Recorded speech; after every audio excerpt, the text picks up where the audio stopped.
rouler propre? C'est la grande question. Et avec nous, Nicolas Mélan. Bonjour, rebonjour. On vous a vu tout à l'heure avec les courbes épidémiologiques. Vous êtes ingénieur, vous êtes aussi conseiller scientifique à France Stratégie. On va parler avec vous transport et énergie avec la question d'Antoine.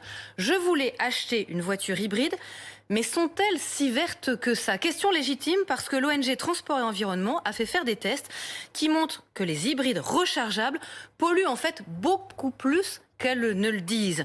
Déjà, on va être très clair. La différence entre une hybride rechargeable ou pas? Alors la différence, c'est qu'une hybride rechargeable est équipée d'une batterie qui est plus importante et qui va vous permettre de rouler pendant 50, 60 km en mode électrique et donc de couvrir la grande majorité de vos trajets du quotidien en électrique, pourvu bien évidemment que vous rechargiez la batterie tous les jours. Donc là, la rechargeable, le problème visiblement, c'est qu'on la recharge pas assez et que du coup, en fait, elle pollue beaucoup plus que ce que les constructeurs affichent sur leurs panneaux publicitaires. Alors bien évidemment, cette voiture, il faut la choisir si elle est adaptée à votre usage. Si vous roulez 200 km par jour, vous ne pourrez faire que 50 km en mode électrique. Mais si vous avez des trajets du quotidien qui vont entre 30, 40, 50 km, alors avec cette voiture-là, vous pourrez rouler à l'électrique 80% du temps, qui sont les trajets du quotidien.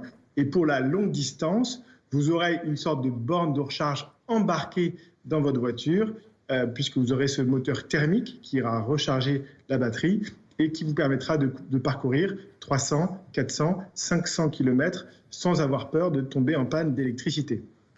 Le problème, c'est que là, on a des téléspectateurs qui se disent, voilà, je veux faire un effort, rouler propre, mais en fait, je m'y retrouve plus. J'ai l'impression qu'on va avoir un nouveau scandale comme le Dieselgate.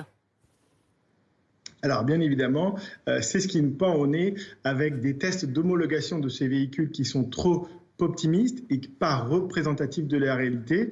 Et donc, ce qu'il faut, c'est mettre en place des incitations pour que les gens qui achètent ces véhicules les rechargent.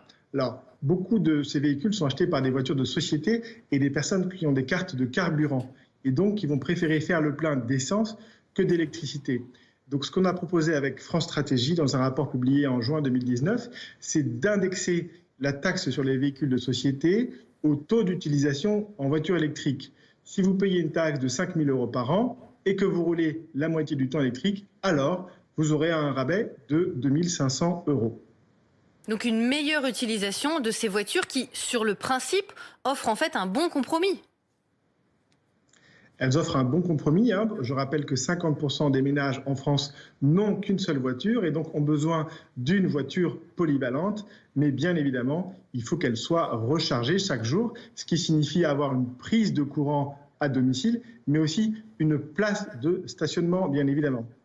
Ce que vous nous dites, en fait, c'est que finalement, les subventions que le gouvernement accorde, qui sont très conséquentes, plusieurs milliers d'euros, il faudrait peut-être les décaler ou les corréler avec une bonne utilisation du véhicule. Alors oui, aujourd'hui, une voiture électrique va bénéficier au 1er janvier d'un bonus de 6 000 €. Pour les hybrides rechargeables, on pourrait proposer un bonus indexé aussi sur le taux d'utilisation des voitures. Vous achetez une voiture hybride rechargeable, au bout d'un an, vous avez roulé 50% électrique, vous avez le droit à un bonus de 3 000 €. Est-ce que quand même, ça reste beaucoup moins polluant qu'une voiture thermique ? Bien évidemment, quand vous roulez, notamment sur les trajets du quotidien, dans ces voitures-là, vous n'utilisez pas le moteur thermique, donc vous n'avez pas d'émissions à l'échappement de particules, vous n'avez pas d'émissions de dioxyde d'azote, mais néanmoins, une voiture, quand bien même elle sera électrique, reste polluante, puisque je rappelle que vous avez des particules émises notamment par l'abrasion des pneus, par le freinage, mais aussi par la remise en suspension des particules qui sont sur la route. Donc la vraie voiture électrique, la vraie voiture qui n'est pas polluante, ça s'appelle un vélo. D'accord. Donc pour répondre à la question comment rouler propre, en fait ça dépend de la distance, ça dépend tout simplement de ce qu'on fait comme route. Tout à fait. Si vous habitez à moins de 10 km de vos lieux de travail et que vous avez une infrastructure, notamment pour vous protéger quand vous êtes en vélo, la meilleure solution, ça reste le vélo, voire le vélo électrique. Quand vous avez des trajets entre 10 et 50 km, alors là, bien évidemment, et que vous n'avez pas d'alternative, de transport en commun, la solution peut être la voiture électrique, mais dans ce cas-là, il faut qu'elle soit bien dimensionnée par rapport à son usage. Donc, pas besoin de venir en tank électrique, ça doit être une petite voiture avec une petite batterie et dans le meilleur des mondes, qu'elle ne soit pas remplie que par une seule personne, mais par deux en allant travailler avec l'un de vos collègues.